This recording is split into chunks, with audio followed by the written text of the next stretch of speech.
Je m'appelle Hugo Secoli et je suis en formation chez les Compagnons du Devoir depuis l'année 2016. Avant de rentrer chez les Compagnons, j'ai fait un bac économique et social et une année de fac de droit et d'anglais. Je me forme actuellement au métier de couvreur depuis les 4 dernières années. J'ai choisi d'exercer le métier de couvreur parce que c'était un métier qui m'intéressait beaucoup de par sa diversité au quotidien. C'est-à-dire qu'on peut travailler énormément de matériaux différents, se retrouver sur des chantiers qui sont jamais semblables, donc il faut toujours s'adapter. Et le fait de faire son tour de France et de voyager dans différentes régions et à l'international, ça permet vraiment de se rendre compte qu'il y a beaucoup de techniques différentes et c'est un métier très plaisant à pratiquer partout en France.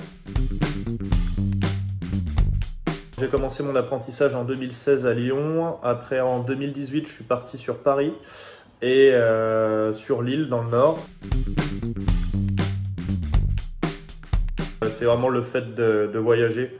Pour moi, c'est la chose essentielle qui m'a fait choisir cette formation.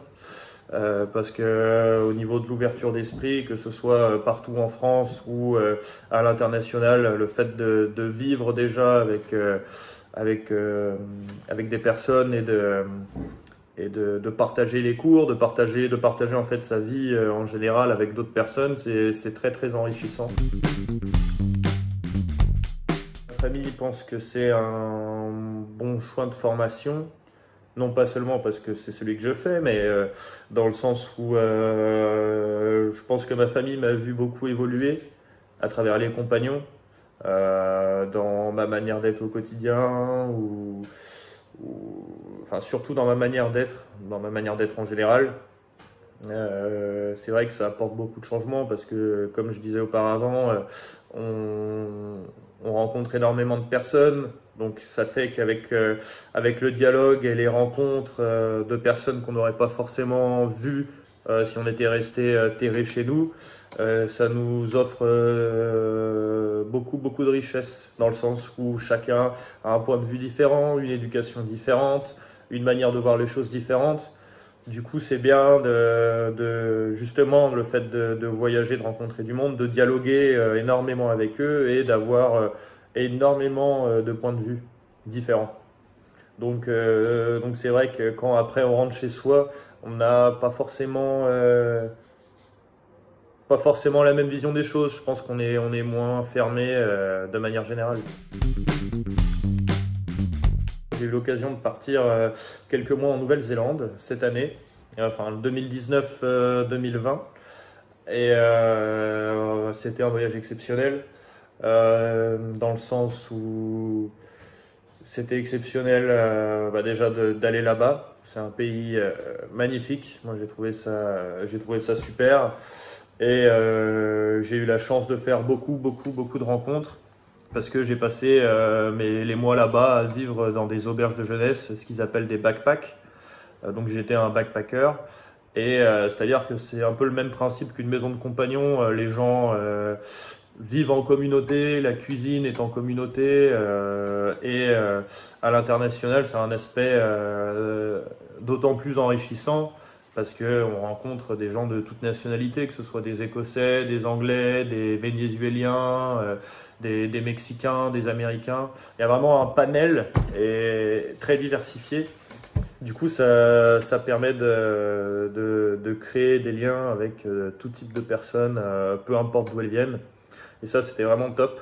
Et puis même de découvrir les différentes cultures, que ce soit la culture maori de Nouvelle-Zélande ou la culture du Mexicain qui était dans ma chambre. Il y avait aussi le fait de découvrir un nouveau pays à travers son métier. Ça faisait d'une pierre deux coups.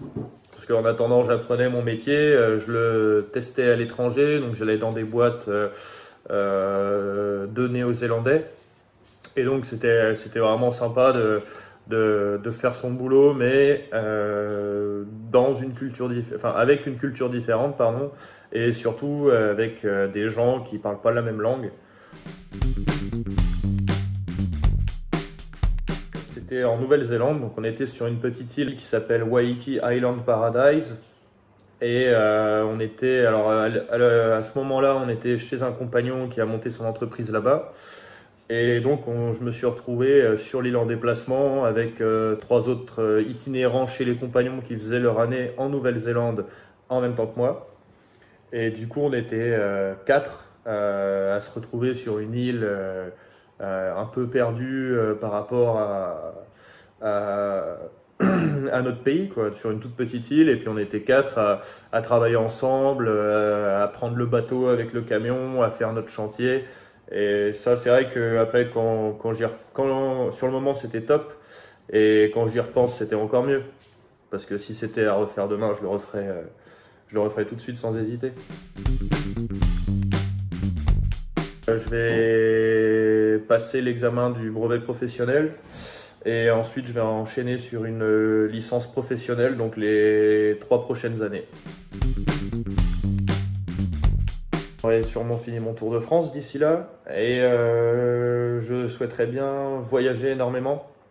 Une fois que j'ai terminé, je compte passer au moins 3-4 ans à l'étranger, dans peu importe où.